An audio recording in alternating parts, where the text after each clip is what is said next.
theyeshiva.net.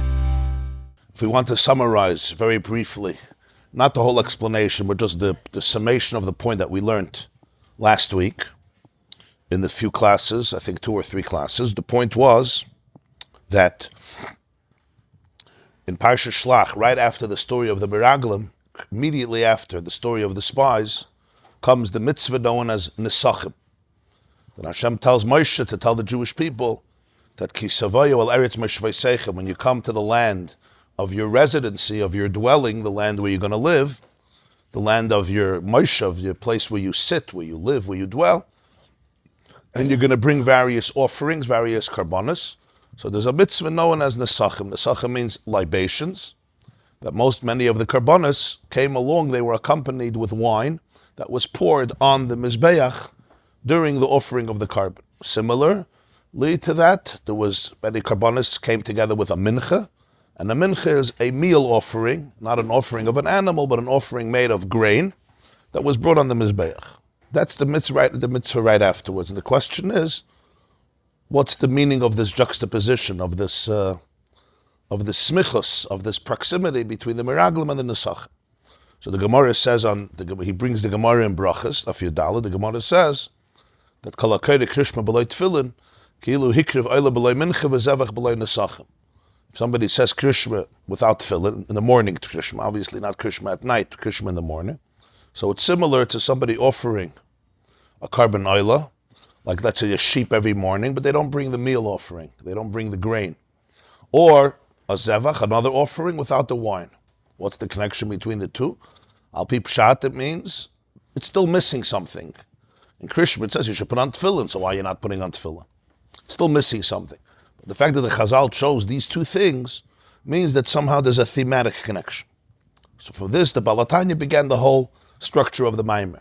The main structure of the Maimer was that karbonos represent the fact that there was a fire that ate up the karbonos. They ate up whatever the fat or the meat that was on the altar. That was the physical element of karbonos. And what it represents on a spiritual level is that a person also has different elements in them, including the Yesod Ha'esh, the element of fire. And the element of fire is part of the animal soul and also part of the divine soul. And the concept of a carbon is, the Gemara says in Yuma, Eish Oichla Eish. That's the expression of this Maimer. That's really the theme of the Maimer. Eish Oich, the theme of the first half of the Maimer. Eish Oichla Eish. It's an expression in Yuma, Chaf Aleph. Fire eats up fire, or fire consumes fire, or the fire becomes subsumed in fire. That every single person has fire. Every single person has passion. The question is where the passion is going to go to, where the passion is going to be harnessed, how the passion is going to be directed, what I'm going to do with the passion, where the passion is going to take me. But every person has eish. And you can't just destroy your eish. You can't just tell a person not to have passion, not to have feelings, not to have a fire. It's a major component of a person's life.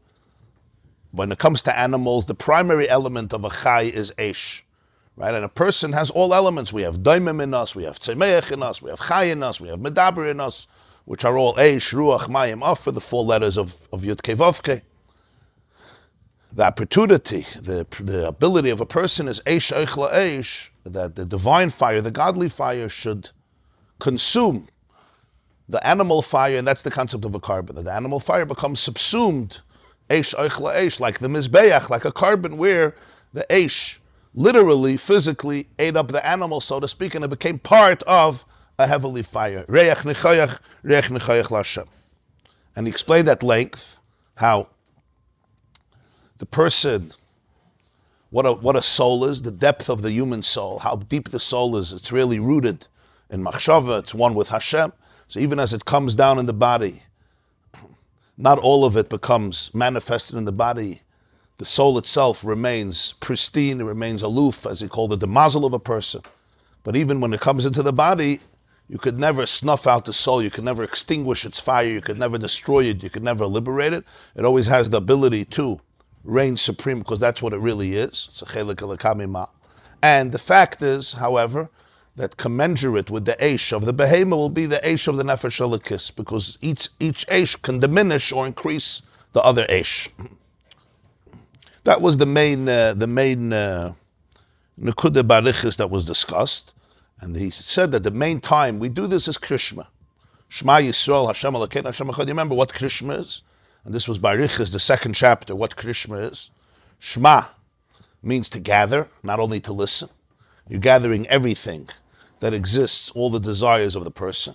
Yisrael is Yashar Kael. The Kael is direct. Hashem Elokeinu is Hashem is Haya Haiva V'yiyah. And Elokeinu is our own koiches, our own chiyus, koichenu v'chayesenu. Shema Yisrael, Hashem is Elokeinu, and Hashem is Echad. And therefore, v'haftas Hashem Elokecha b'chol levavcha.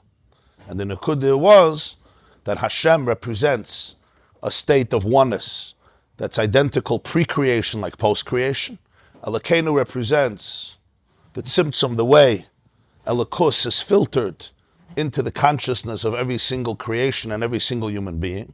And to say that Hashem hu Elokim, that it's really one, not that it's really one, that one doesn't exist, that in their differences it's really one, and Hashem is Echad, that allows ultimately for v'haftas Hashem Elokecha b'chol levavcha, with all your heart, b'shnei yitzarecha, to understand that even the Nefesh HaBahamis is part of that oneness.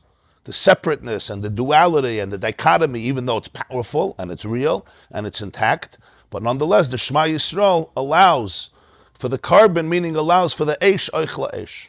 And he said every person was given an amount of years that they need in order to sublimate and work with their animal consciousness and their body. That was the Nekudah. So in Siv Gibel, he continues. And now, as I said last time, he goes to the up, he goes now to a very different mahalach. Ach amnam inyan zeh umadrege zu lahagbe yisoda yishal lekisha benafsha lahaliv libay ledavka boy ein zu avoida tama utmidis. This inyan, this theme, and this madrege, this state, what is it? So he summarizes: to prevail, to give power to the yisod ha'esh, to the element of fire, the divine element of fire in the soul. What does it look like practically? Lahaliv liba, that somebody's heart is passionate, is on fire. Lahav is a flame, a glow, right? Like shalheves. Lahaliv liba is to fire up the heart, to cleave, ledavka for dvekas.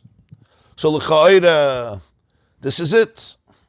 So he says, Ein zu avoida tama utmidas. It's not avoida tama. The expression avoida tama is an interesting expression. Literally, avoida tama means it's not complete. But the Gemara Maseches Yuma says that in the Bais HaMikdash there were two types of avodas. There was an avoda tama and avoda she'ena tama. Avoda she'ena tama doesn't mean it wasn't a good avoda. It means avoda sheyesh acharei avoda. It's an avoda that's a means for an end. There's still what to do after. Avoda tama from the word complete, like tam v'nishlam, right? Tmimos, it's complete. Avoda tama means that this avoda completes the process, whatever you're doing. Avoda she'ena tama is a beautiful avoda, but it means avoda sheyesh acharei avoda. There's still more to the process. So I think that's why he uses the word here, avoda she'ena tama, to say, if you're just going to look at the fire, firing up your heart, as the sole objective of everything, it's not. It's avoda she'ena tama. And it's also not tmidis. It's not consistent, because there's going to be different changes, as he's going to explain. The parenthesis here with a few footnotes, but let's go after the parentheses 3 lines later. Al zeh amru, this is the meaning of the Maimon Chazal, hakoyre krishma b'loi tefillin. If somebody reads Shema without tefillin, it's missing something. It's like a carbon without the wine. What's the connection? Now we'll understand. We explained what's krishma. Kriyashma is like a carbon. What's a carbon? A carbon is a fire lifted up and sublimated the animal. Krishma is the time during the day, generally davening, but specifically Shema, because the whole davening is a preparation for the mitzvah of Shema. Then after that is a Shemona Esrei, but the davening before that is preparation for Shema. The Anshe Knesset HaGedolah prepared the person for Shema. So what is Shema? Shema, I said, is a carbon, because in Shema, what I'm attempting to do is, I'm attempting to find the oneness in my life and bring together Shema Yisrael, Vayishamashal, bring together all the different forces and energies and koiches and faculties, and realize how all of my fires, really what I'm searching for is the divine fire, the divine passion. So he says that's true. So that's Krishma. But then there's Krishma without tefillin. What's tefillin? V'inyan tefillin derech klal hu klal kol ha-Torah ha-mitzvahs ma'asos. Tefillin is a metaphor, represents all of the Torah and all of the mitzvahs, including the practical, action-oriented mitzvahs. Ki hukshe kol ha-Torah l'tefillin. The Gemara in Kiddushin says that the whole Torah is compared to tefillin. We say in the Parshas of tefillin, those who say the Parshas of Vayidaber. So what's the lashon over there? It's in Parshas Bais, Vayidaber. So the lashon is V'haya v'gadol vincha b'yom ha'ulemer v'haya l'chala'os al yadcha u'lizikanim b'neinecha l'man tiyeh Torahs Hashem b'ficha. You put the tefillin on your hand and between your eyes on your head so that the Torah of Hashem should be in your mouth. So the Gemara says, we see from here, Huksha kol ha-Torah kula l'tefillin. The whole Torah is somehow compared and encapsulated in tefillin. And that's why since over there it's a sugya about if women are obligated in tefillin or they're not obligated in tefillin, it's a mitzvah saseh shas man grama, and how from tefillin you learn it out for all the other mitzvahs that are bound, are time bound. Remember, it's a whole sugya in Kedushin Lamed Vav, I think, that women are exempt from it because Huksha kol ha-Torah kula l'tefillin. So in the Gemara, it would seem it's just more like a technical thing. But you know that there's no such a thing as a technical thing in Gemara. It represents something deep. So Alter Rebbe says, Huksha kol ha-Torah l'tefillin. Tefillin captures the Nekuda of Torah.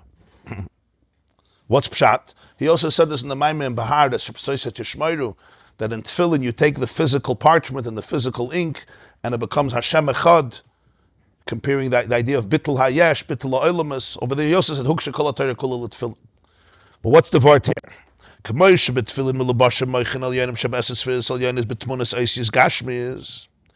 tefillin, if you look in Shulchan Aruch tefillin, it'll tell you how to make tefillin. If you look in Kabbalah, when I say Kabbalah, I mean in Zoya, the writings of the Arizal especially. Arizal describes tefillin, he says, that's the language he's using here, it's moichin al yoinim. We put tefillin on our head and on our heart.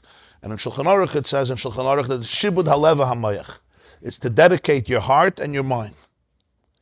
So in Kabbalah it says that tefillin represents moichin al yoinim, the higher awareness, the higher divine. Moichin al yoinim means, so to speak, the divine mind, the higher mind. Moichin is the mind, awareness, the source of awareness. Moichin al yoinim is the divine mind, the divine moichin, and that's why there's 4 parshas. Chachma, you have Kaddish, v'haya kiviyacha, Shema, v'haya Shemaya, and all the tefillin. In Shalrosh it's divided into 4, and Shalyat it's all in one box. There's no 4 parts, no 4 bottom. In Shalrosh you could see the 4 parts. So it says in Kabbalah that Kaddish is Chachma, and V'hoyechi v'yacha, the second parsha, is Bina, and Das, since Das is the source of all emotions, because Das is, like it says in Tanya, the real closeness, the real intimacy with an idea that includes deep self-awareness so it can produce emotions. Das is the link. So Das always is Chesed and Gvura, because Chesed and Gvura are the source of 2 emotions. That's Shema and V'hayim Shemaya. The machlokes of Rashi and Rabbeinu Tam and Tefillin, how the Tefillin are set up, it's not just a technical machlokes where you put the Tefillins. The 4 parshas, the order, Rashi has one order, Rabbeinu Tam has grandson at a different order. So Maseches Menachos, that's why you have 2 Tefillins, Rashi and Rabbeinu Tam. But it represents also a spiritual machlokes in the order of how the Moichin al Yoinim are accessed through Tefillin. So he says, so that's true. Tefillin is Moichin al Yoinim, Shebe'eses Firis al Yoinis. But Alter Rebbe says, where are they? Where are these Moichin al Yoinim embodied? B'tmunas oisis gashmius. In the picture of physical letters. If a person will have all the meditation in the world, and even have the ability to tune in to a higher divine awareness, they didn't do the mitzvah of tefillin. So this Moichin al Yoinim, it's captured in what? A sofer needs to take parchment, you have to take parchment. You have to take an ink and a quill and formulate all the letters, Shema, V'hayim Shemaya, Kaddish, V'hayikiviyacha, put it on the parchment for the 4 pieces of parchment or 1 piece of parchment. Pens, Tefillin, Shayat, Tefillin, Sharash. That's where it is. What does this mean? V'hu, Huksha kol ha-Torah tefillin. This represents the whole Torah. V'hu ki tzarech ha'adam lahash b'latzmai. A person has to be able to be humble. V'loimen, and to tell himself, Dayoy la'eved liyes kirabah. It's enough for the eved, for the servant, to be like his master. V'lasas machin l'shiftoi liyes le'dira b'tachtayna. And therefore to create a home for his dwelling place, dira, to create a dira, a home a residency for Ein Sof, where? B'tachtoinim, in the lowest elements of reality. So it's very, it's easy to read these words fast and not realize what the Alter Rebbe is saying here.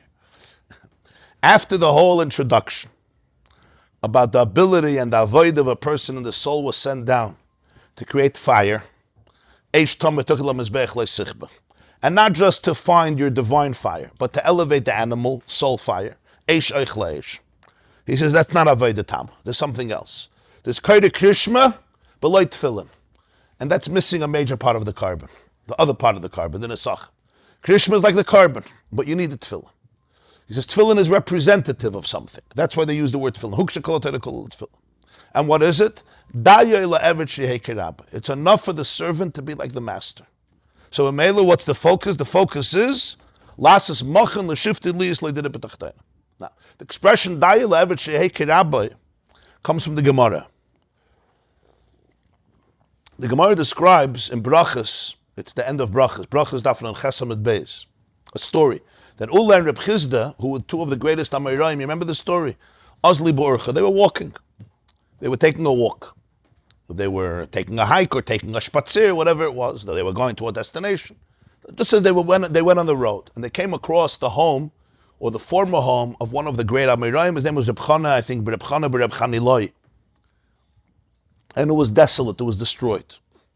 So Reb Chizda sighed. He gave esnach, he gave a zifts, a krechts, like, oy. So Ula started to tell him it's not good, and he started to bring him sources. A person shouldn't be sighing. Why you're so broken? It's not good for your health. So Reb Chizda responds to him and says, how could you not sigh? In this house, there used to be 60 chefs during the day and 60 chefs during the night. You understand? Well, it was the matzav. Every person who was hungry came to eat here. And the host didn't take out his hand from his pocket so that because poor people would come a whole time and he was always giving, and they shouldn't think he's putting in, they shouldn't have to wait for him to put in the hand in the pocket. And he goes on to describe what the house looked like and who was in the house. And so he says, how could you not lament that it was destroyed in the gezeiros, the decrees of the time? So he started to comfort him. Rabbi Yochanan said that all the Batei Tzadikim will be rebuilt and it's only destroyed temporarily. And he said Rabbi Chizda wasn't comforted. So finally, Ula told him these words: Let the servant be like the master. The master's home is destroyed, so the Eved could be Kirab. And that comforted Rabbi Chizda. Those are the words. You're lamenting that where's the home? Where's the master's home? In other words, he's referring to the fact of the Beis HaMikdash. Hashem's home. The Beis Hashem lay in ruins, completely destroyed. Remember, this is the time of the Amoraim, so it's a few hundred years after the Churban Beis HaMikdash. There's no Bayis Sheni whatsoever. There's no Beis HaMikdash whatsoever. It lay in ruins. There was no mosque. There was no mosque at the time because it's before Islam. But there was no Beis HaMikdash. It was just in ruins. So he says, the Eved could be like Rabbi. So the Alter Rebbe now uses this Gemara, and he says, Daye le'Eved shehei Rabbi. Let the Eved be like the Rabbi. A person says, I want a fire. I want an Eish. And what's the definition of the Eish? Experiencing this tremendous passion. So he says, but now think about Rabbi for a moment. Think about the creator of the world. The creator of the world, pre-creation, everything is Ein Sof, everything is infinity, Einoid Mulvada. What was the purpose of creation? The purpose of creation, what happens in creation? What happens in creation is not from finiteness you go to infinity. That's not what creation did. Creation did the opposite. From infinity, you come to finiteness. From bli gvul to gvul. From one, many. From oneness came diversity. Yeah. From a state of undifferentiated reality came differentiated reality. That was the Chiddush. And it says in Medrash in Tanchuma Parshas Nosai, Nisava Kadosh Baruch Hu liyis lo yidira b'tachtoinim. Hashem wanted a dira, a home, b'tachtoinim. What's pshat tachtoinim? Tachtoinim means a basement. He wanted to live in a basement. Tachtoinim is a metaphor for a certain state of reality. L'gabe Hashem, what's the difference of higher, elyon, and tachten? Meloi chalaretz kvoidei. So Shemayim v'saretz ani mole. Tachten means that state of reality where there seems to be complete separateness, and that's why you call it tachtonim, the lowest element of reality in terms of spiritual consciousness, that's where I want my dida. So he says, Dayoy la'eved sheyehei Rabbi. It's a past for the Eved to be like Rabbi. What's like Rabbi? To be able to go into the tachtonim, to be able to go into the lowest places and say we're going to make a dida there. What does this mean in Avodas Hashem? It means the Hainu, the first thing, it refers to Torah. B'mikra, Mishnah, Talmud, Halachas, V'agadus, She'medabrim me'inyonim tachtonim gashma. To learn Chumash, Mishnah, Gemara, Halacha, Agada, which most of them deal and talk about physical matters. I'll say, what about the fire? The main thing is the spiritual fire of Hashem Elokeinu, Hashem Echad, that experience of transcendent spirituality of oneness. He says, that's powerful, but to be able to go into a place of physicality, to go into the places of the mundane. The quote the Megillah, it says that Achashverosh by the feast had kelim mikelim shoinim, many different vessels. V'yein malchus rav kiyad hamelech. So he says v'yein malchus, the wine of royalty, shu oirein sev baruch hamalubish behem rav kiyad hamelech. Don't make a mistake. In the kelim mikelim shoinim, the expression he's using is many vessels and containers, which by definition limit the flow. V'yein malchus, what's the lashon over there? V'hashkois b'chlei zav, v'chelim mikelim shoinim, v'yein malchus rav kiyad hamelech, v'ashsiyah chados einoinus. So he says, yein malchus represents oirein seif. The oirein seif that's in them is rav kiyad hamelech. It's as great and abundant as the hand, the reach of the king. In the Megillah, it's Achashverosh. Here he's talking about Ein Sof. Shehu inyan hayad hagdoila. This is the concept of the great hand, Yad HaMelech. What's Yad HaMelech? K'moshe Kosov. It says after Kriyas Yamsuf, we say it every morning. Vayar Yisrael es hayad hagdoila asher asa havaya b'Mitzrayim. Vayiru ames Hashem v'yaminu Hashem Moshe Avda. Yisrael saw the great hand which God did, or what he did with the great hand in Egypt. So what does this mean? Pirush, Hagdula hi is pashtus. The word Gedula, Yad HaGdoila, greatness, means the extension of light, of power. Asher nispashta ad ein ketz v'tachlis. That the light extended ad infinitum, to no end. V'hi an v'snusai. And this is tremendous humility. Asher asa Hashem b'Mitzrayim. Pirush, ki Paul v'asa b'chinas shem havaya, afilu be'eretz Mitzrayim, shu b'chinas meitzarim ugvulim, k'may kol inyonei halachas royim moyut shem medabrim inyonei olam hagashmi. So I touch in the pasuk. Vayad Yisrael es hayad hagdoila asher asa Hashem b'Mitzrayim. There's an arm. Yad hagdoila represents that this arm extends to places beyond normal reach. The Gemara says in Brachas, Daf Nun Ches, which I also mentioned on the other page, Nun Ches Hagdula zu Ma'aseh Bereishis. Because what does Ma'aseh Bereishis represent? That the Ur was nespashet into places, that Ur was nespashet in an infinite way, all the way till it came down into a finite world. So he says, they saw the Yad HaGdoila Asher Asa Havaya b'Mitzrayim, that Yud Kei Vav Kei, that's the kvetch Asher Asa Hashem, Yud Kei Vav Kei, Asher Asa Havaya b'Mitzrayim, that even in Mitzrayim, what's Mitzrayim? Mitzrayim comes from the word Meitzar, Gvul, which means limitations, constrictions. So Mitzrayim is a metaphor for everything that's finite, for a Keli, that's Mitzrayim. Es hayad hagdoila, that the Ein Sof in his great anvasnusi, in his great humility, humbled it to be able to bring Yud Kei Vav Kei even into the limited state of Mitzrayim. What does this mean in Avodas Hashem? He says, halachas of Zerayim and Mayid. Halachas of Zerayim and Mayid. What's the Alter Rebbe saying here? Here you have the great synthesis between the ultimate mystic and the ultimate halachicist, as they say.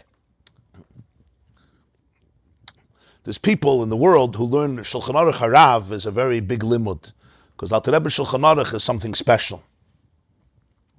The way he defines halacha, never mind the Kuntras Acherens. Reb Shlomo Yosef Zevin writes that in the Kuntras Acheron of the Balatanya, he found many of the Yesodis, for example, of the Briske Derech. The Avnei Nezer says that his Derech HaLimud, the learning he got from Kuntras Achron of the Shulchan Aruch Harav. It's an incredible sefer, the Shulchan Aruch Harav, the Alter Rebbe Shulchan Aruch. And it's completely focused on the halachic method, but with tremendous diuk and precision and definition. Every halacha is defined, because the regular Shulchan Aruch is without reasons. He put in all the reasons. And then in the Kuntras Achron with his pilpul and his lumdus. Then you have the Alter Rebbe and Tanya, Likkutei, Torah, and his Maimarim. Yeah. And somebody who doesn't know, it could almost look like two separate people completely. But here you see what he's saying. L'chayr, on one level, the greatest avodah is the carbon. What's the carbon? That the animal soul is completely sublimated in the fire, and it's burnt up. He says, but there's another tzad. Nesava kadosh baruch hu liyis le'dira b'tachtoina.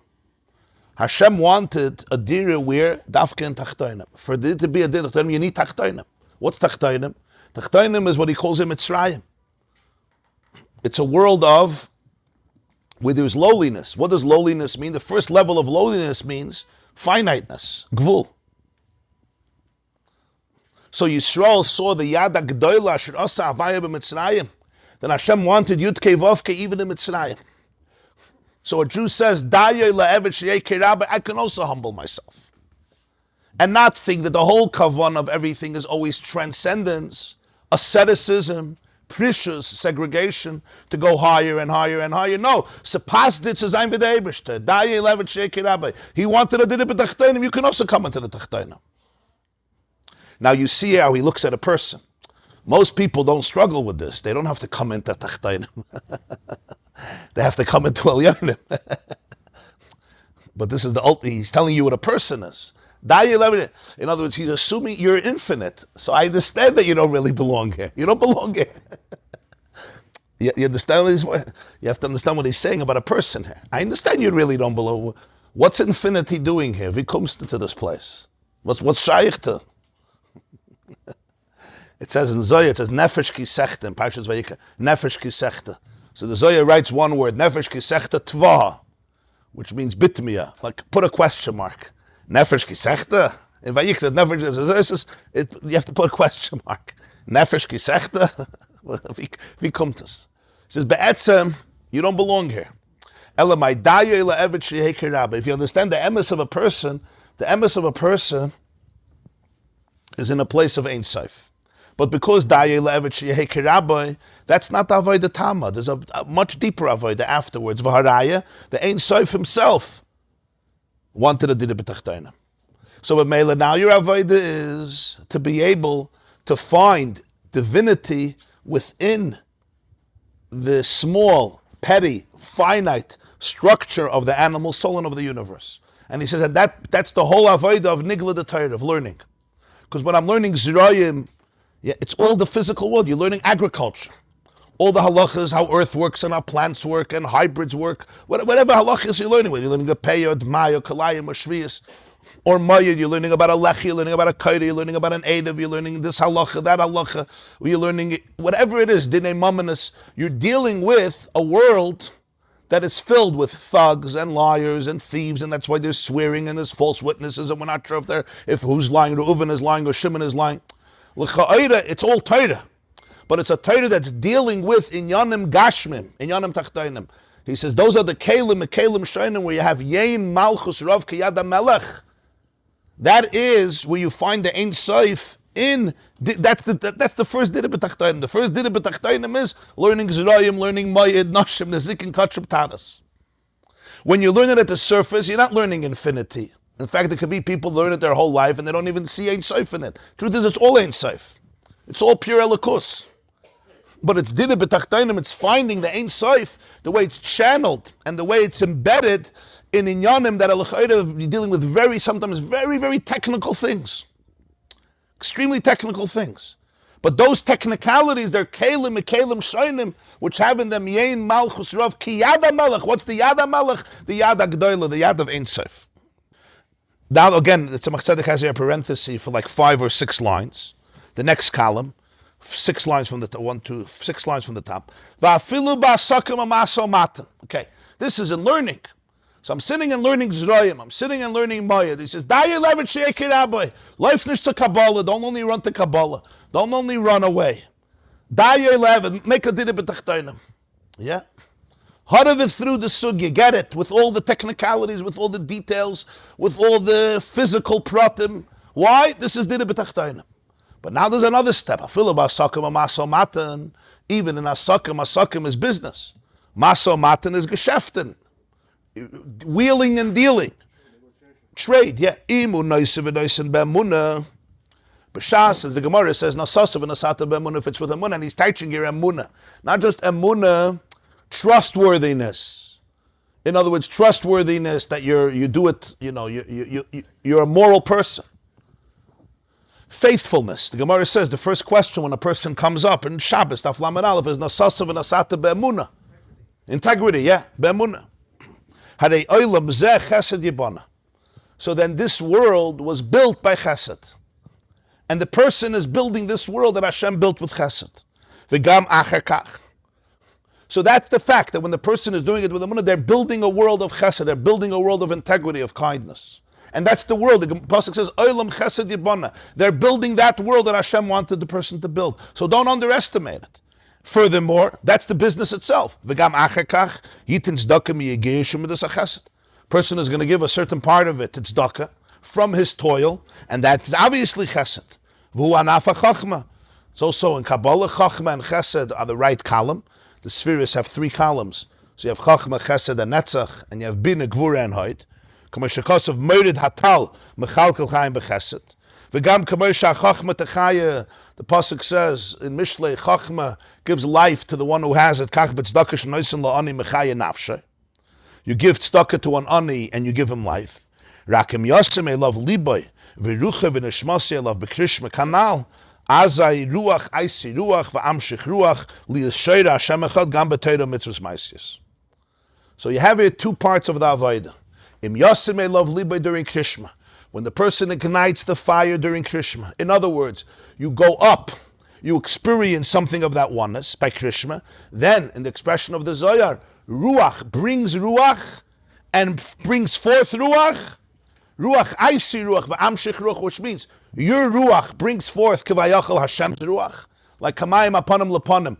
My feelings towards you trigger your feelings towards me in a positive sense. So he says, the avodah of Krishma in the beginning of the day during davening is a ruach, which I see ruach, v'amshich ruach, that now you could bring the oneness where? Into Torah, mitzvahs, maisius, into the physical, practical world of Torah, mitzvahs, that's represented by tefillin. V'hinei inyan avodah zu, lahamshich dirasi is barach betachtoinim liyas einoid mulvadoi. He lemaila mimadregas islavus anikras b'shem gatfin levat. This avodah, to create a dira, to create a home for Hashem betachtoinim, in the lowest element of reality, to really reveal einoid mulvadi, there's nothing outside of him. Even the tachtoinim, you should know that it's way, way deeper than the madregas of islavus, than the fire, the passion. Fire, the passion, this is much deeper. Lamaila. That's called gatfin. Gatfin are wings. Gatfin in Aramaic are wings. And halacha, in chulin, nitlu agapek sheira. If a bird doesn't have wings, it's tragic, but it's still kosher. It's not treif. Not called a terminal illness. It's not like a hole in the lungs, like etc. That even though it's a balmum, it's blemished. So he says gatfin are important because the gatfin allow you to soar, but the gatfin don't constitute the essence of the bird. So he says this is called gatfin. Why? Why is the first stuff? Why is dira b'tachtonim deep? I can understand you need both. Why? So you might say because Hashem wanted it. He also wants the other thing. So he says here something. He says, let's really think about this. Lefi shal kol panim muchrich liyas sheyitzayer eze yesh v'davar b'fnei atzmai b'chinas leiv v'nefesh ha'mislahif. After everything's said and done, it's inevitable that the person has to formulate some type of yesh, some type of something in order to get excited. You need a soul and you need a heart that's on fire. Fire doesn't live in a vacuum. You need a heart and you need a soul that's on fire. by definition, his slavos to the Rebbeinu Shel Olam, he says, is a yeshus, is yeshus. The whole slavos is bittle. The whole slavos is Shema Yisrael Hashem Elokeinu Hashem Echad, Ein Echanami. That's why he says, Kol Panim, you're right. But sof kol sof, mukhrich, there has to be somebody getting excited. Somebody's on fire. I love you, I'm crazy about you, I'm one with you. You need that. He says, Sheyitzayir Eza Yesh, there has to be in your tziyur something that's igniting, something that's on fire. P'salev, p'sanefesh, a soul, a heart. Ein echanami, my animal soul is being sublimated in the fire of Achdus. But he says, ultimately, I'm being ignited. Nu, mash'enkin b'bchinas ein oid, ubittel b'metzias legamri, lo yamtzi mokum la'atzmei klal. In the real avoid of Achdus, of ein oid means there's nothing else, and bittle b'metzias legamri. The whole metzias is completely aligned. Lo yamtzi mokum la'atzmei klal. He won't invent a place for himself. Ve'ein le'ratzon acher kiyum l'tzayin Hashem yizbarach. His ratzon becomes the will of Hashem. Ve'ratzon Hashem hu shava lamata kamay lamayla. And the ratzon Hashem is never different in the lowest place than it is in the highest place. It's connected to that also. It's connected to ratzon v'shava as well. But you typhus what he's saying here. Well, tefillin is a mitzvah, obviously. But he says, even after the mitzvah, the business is already the next level. Yeah, obviously, it's a mitzvah. Yeah. Versus the carbon, it represents how the moichin come into Isis. Yeah. Well, they say, what's the definition of a home? Dira is a home. Definition of a home is... You feel comfortable, you can be vulnerable. You could be vulnerable, yeah. And also a place where they have to let you in.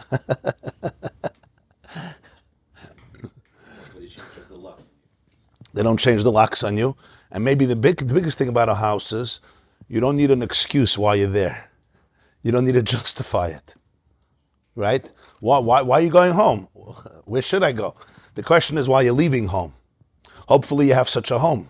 Not everybody has such a home. That's what it means. It becomes a home. It's a place where he could be completely vulnerable. In other words, in a home you don't have to dress up, right? In a home you don't have to dress up. You don't have to wear a tie. Person can walk around, not mitzad halacha. Mitzad halacha you have to, there's laws of modesty, but be'etzem in your house you can walk around like before they eat sadas. Be'etzem. I'm not saying mitzad halacha, a person has to be modest. But the house is a place where you can be just completely vulnerable. And you don't need a reason to be there. It's not like, I'm going to work. There's a reason I'm going to work, right? Home, why are you going home? This is where I am. This is my place. In other words, in the home, you don't have your light. In the home, is your essence. Everywhere else is a keli. You go to shul for one reason. You go to Bais Medrash. You go here, you go there, you go there. It has a certain part of you, a dimension of you, your creativity, your art, your working skills, your skills as a farmer, as a therapist, as a real estate tycoon, as an artist, as a barber, right? Or as a computer programmer, or as a doctor or dentist. So the doctor in me, the dentist in me, is the doctor in me. That's part of my oir. Which part of me comes home? The essence comes home. That's why being comfortable in a house and making children comfortable in a house is critical, because that's what defines who they are. So that's dira. So, dira b'tachtoina means that it's a place of the etzem. But here he defines it in a very profound way. I'm just looking for a mashal. So let me give this mashal. It's not a perfect mashal, but I think it explains a little bit of what he's trying to say, at least one nekuda. Let's say somebody is very close to somebody. Really, really a good, very deep emotional sense of closeness and a vulnerable relationship and a lot of trust and loyalty, whether it's best friends or whether it's a husband and a wife. A relationship that's really, really close. and you really love spending time with that person. You really love it. It's not Oneness al pi hadibur. You really cherish it. It means so much to you.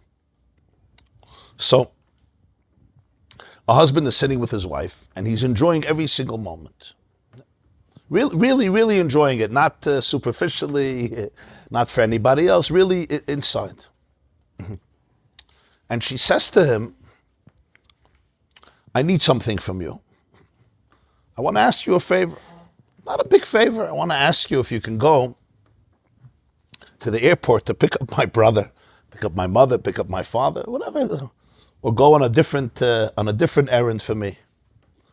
She says, absolutely not. I'm not going to give up this time with you.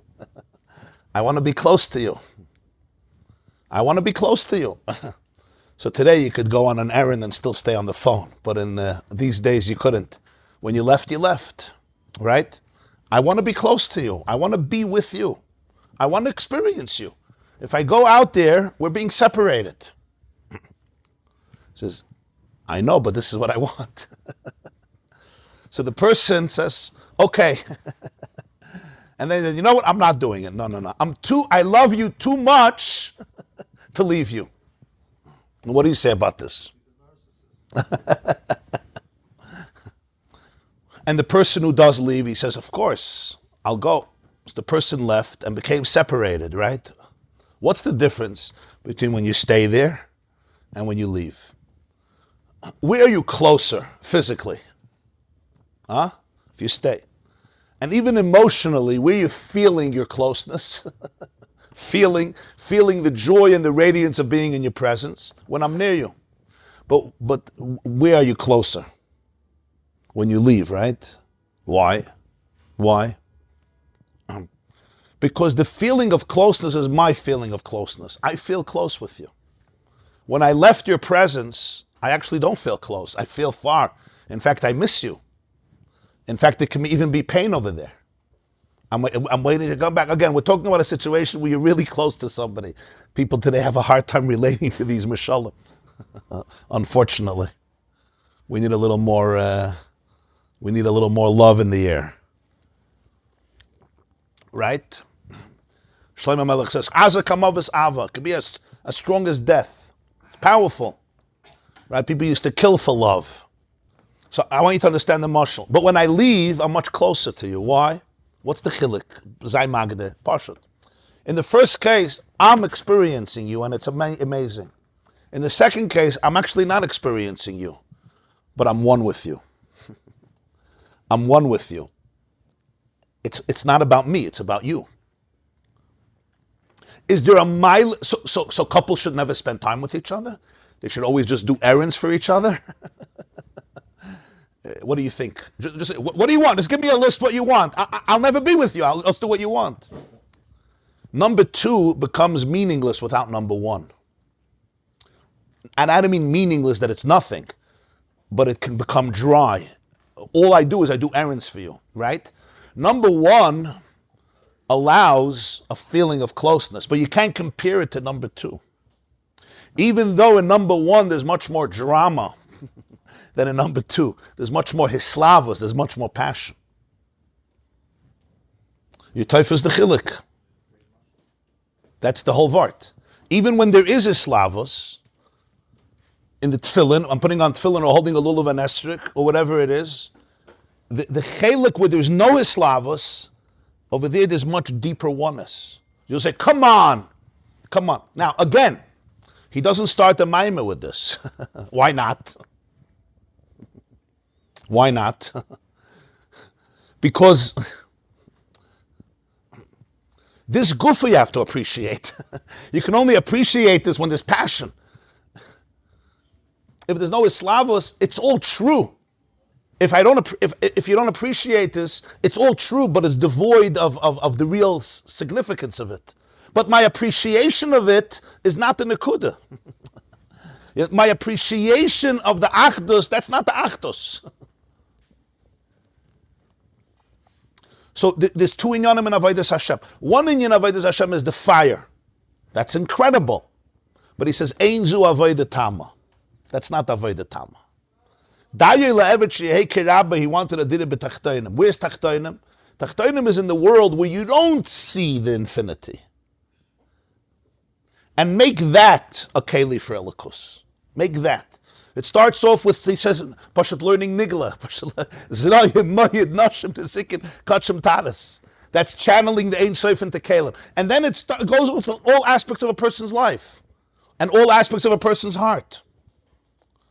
To talk in your animal soul, there's my animal soul the way it gets sublimated. There's my animal soul the way it doesn't get sublimated. And he says, and that is much deeper. Why is it much deeper? Because in the element of his slavos, what's the vart? The vart is, there's always a yesh. It's a good yesh. He's not knocking it.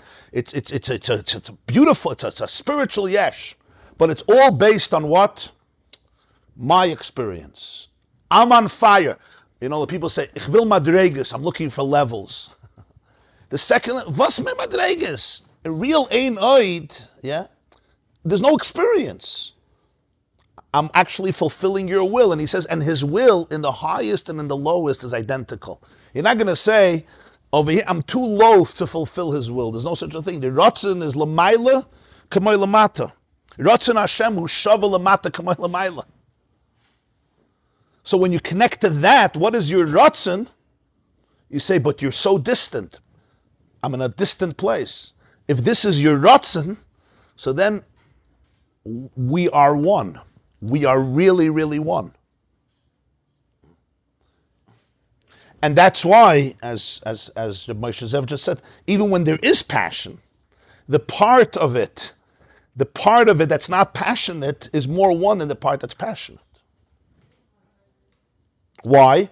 Because the part that's passionate represents the fact that I'm feeling close, which is a beautiful thing that you're feeling close. But that's still separateness. The real Ein Oidi says, the real bittle is not I'm feeling close. We're actually one. So you and I become one. I become completely one with you. What does it mean I become one with you? How do I become one with you? I'm actually doing what you want. It's not my experience. It's my ultimate, most intimate closeness with you. I'm doing what you want. At the same time, you have to want to go back. Yeah. Again, if you strip number 2 from number 1, it's very, very powerful. But a person also has fire. A person has a yesh. A person has identity. So things become topsy-turvy here. We usually learn the tachlis is the fire, the slavos. Yeah? You do things hoping that it's going to help us the fire. So you put on tefillin, you shake a lulav and a nesrig. You do. The tachlis is the fire, the slavos. Here it's fakert. The tachlis is not the fire. The tachlis is the complete bittle b'metzias. You need the fire so that the yesh should also have a shtickle part in it. But an Eved doesn't necessarily have to have a makshava. Right. And a chanam. So then where's the fire? Okay, so it depends what type of Eved you are, right? And a chanami. Avda befkerin nechelhu. You're right. You're right. Yeah, like Eliezer, Eved Avram, he was completely, he was on fire towards Avram. L'chayri, you think, his slavos is ayin, and Mai says yesh. Obviously, we live in a world of yesh, so the Torah mitzvah is not just a slavos. Not everybody could reach it, so the Maisa gives you a structure, that even without his slavos, you go daven every day, you do good things every day, but his slavos, that's where the ayin is, that's where the bittle is. And it's true. Hashem Elokeinu, Hashem Echad. It's the Achdos. Right? So that's tak if you're talking ayin and yesh. And that's true. But then there's something even deeper. There's the ultimate yesh. The yesh that's the source of the ayin. The yesh that's the source of the ayin. Not the experience of the yesh hamiti, but the yesh hamiti itself. And here it's fakert. The mitzvah, the slavus becomes the yesh, and the mitzvah becomes the ayin. That's where it changes. That's why he starts with Pei Gimel, that all this is moiridik, but Einzu Avoida Tama and Einzu Avoida Tmidis. It's not the ultimate Avoida, and it's not Tmidis, it's not continuous. Because a person shifts in life. What does this mean practically in a person's life? Sometimes I'm very inspired. Sometimes you're not inspired. Sometimes a person is in a place, I'm gonna talk about this for a moment emotionally. Sometimes you're in a place of very deep alienation. You feel lost. You're in pain. There's a lot of passion there, but it's not passion of closeness. It's passion of very deep alienation, right? David HaMelech says, "Im esak shamayim," if I go to the heavens, Tehillim Kuf Lamed, Sham Ata, you're there. V'atzia sha'oil, right? Hineka. You see the difference in the words? Listen to the words. Im esak Tehillim Kuf Lamed Tes. Listen. Im esak shamayim, if I go up to the heavens, Sham Ata, there you are. V'atzia sha'oil, if I go down to the abyss, what should have he said? Sham Gamata, you're also there. It's not what he says. Hineka. What's Hineka? Yeah. That's you. You see the difference? If I go to the heavens, there you are. If I go to the abyss, that's you. Whoa. People don't realize when they read the pasuk. This is the vart. Im esak shamayim, now I have to find you. We have nothing against the Slavos. We have nothing against the Slavos. Shamata, God is in the fire too. It's not Einoid Malvade only if there's no fire. Shamata, you're there. But Vatzir Sha'oil, Hineka, that's you. What says that's you? Now it's you, there's only you. I don't find myself here. I don't find my passion, my fulfillment here. So Vasya, Dayila Evich, Rabbi. So now you become the Rebbe. Now you become the Rebbe. Now the Eved becomes the Rebbe. You're not anymore an Eved. Now you're the Rebbe himself. He wanted a Dira B'tachtoinim, and that's where you are. Now you're not feeling him. Now you are him. That's the chiluk. It's a whole different inyan. That's the ultimate bittle. Not you're feeling him. You are him. He came into Tachtoinim, that's where you went. You're not shaykh to Tachtoinim, you're infinity. You're not an abused soul. You're not a shmata. I know that the abuse says you're a shmata, but that's not the emes. The emes is your Ein Sof. So what are you doing here? The answer is, like Shabbos morning, somebody said in the shir that they have a t-shirt. I am infinite consciousness. What does it read? I am infinite consciousness having a finite experience. I am infinite consciousness having a finite. Not bad for a t-shirt. Huh? Okay. So that's the Dayila Evet Rabbi. He becomes Rabbi himself. Because mitzad zich, fakert, I don't find the slavos here, the fulfillment here. But I'm doing what you want. And the Ratzon Hashem is right here, right now, to be here, to be present fully, to work through this, to bring in light into the situation. Fakat, the less I feel, now you have to take this with sensitivity, because it could sound weird. The less I feel, the closer I am. Now, this doesn't mean whenever you don't feel anything, you're close. I'm saying don't take this wrongly, A chassan, the challah says, I don't feel anything. Oh, much better. You have to be very careful with this. You understand? This comes after the Islavos. It's not, if there's no Islavos whatsoever, it's just dead. Oh, we're one, we're dead. The oneness here is that it's deeper than the Islavos. It's not less. You're saying the oneness is, the Islavos is necessary. Very necessary. Without it, it's like oneness is not the oneness. Without the Slavos, you become a robot also. You become a robot. We're not one. You understand? The Slavos is what creates the Keli. It creates the Yesh. It creates the Yesh for the real bittle. Even though it's not such a Yesh. But legabe the bittle, it's a Yesh. In a Chanami. And there could be Slavos in this also. This doesn't mean that in Dira B'tachtonim there's no Hislavos, that a Jew learns Torah, there's no Hislavos, but it means the Hislavos of it kommt nicht to the bittle of it. When I hold a lulav and esrog, I can be on fire. The Baditchever one Sukkot morning, you know the Maisa, yeah? He saw the esrog, it was behind glass. And the sun rose, and he sent his hand to take the lulav and esrog and went through the glass, and he was gushing blood. They wondered why the esrog is red. Right? But he's saying that his slavos part of it pales in comparison to the oneness of it. So the Hislavos gets redeemed through the mitzvah. The Hislavos gets sublimated through the mitzvah, through the Achdus. We'll continue tomorrow, Be'ezer Hashem. Yeah. Yeah, you're right. Yeah. The fact that I don't feel it is not the barometer that I'm not connected to you. You understand? It's a whole different word. It's a whole different mahalach. Usually, I don't feel it, okay, it's nothing, we have nothing. No, fakert. Even if you'll feel everything, it doesn't come close to the tefillin.